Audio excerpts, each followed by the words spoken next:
Elle aussi avait bien des choses à dire et à crier. La jeunesse largement présente aujourd'hui dans le mouvement.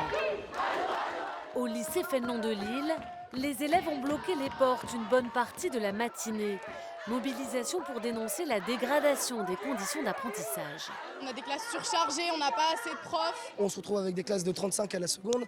Le changement avec le collège est assez énorme, hein. Moi, ce qui me préoccupe le plus, c'est mon futur en tant que jeune. Mais c'est aussi toute ma famille qui travaille actuellement, qui se fait avoir par le gouvernement sans arrêt. On est jeunes, on a une vie entière devant nous, on voit les générations passer, on voit ce qu'elles nous ont laissé et ça nous fait peur en fait.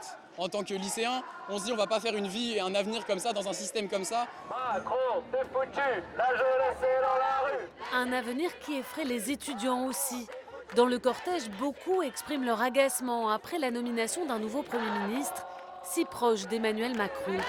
Ils se font peu d'illusions sur le prochain budget et craignent pour les moyens de l'université.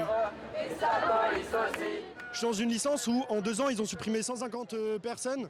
Donc voilà, c'est hyper important de lutter contre cette sélection. Il y a plein de gens qui sont au Crous, qui sont boursiers, qui ne peuvent pas accéder à leurs aides. C'est quoi l'avenir que nous on a aujourd'hui en tant que jeunes?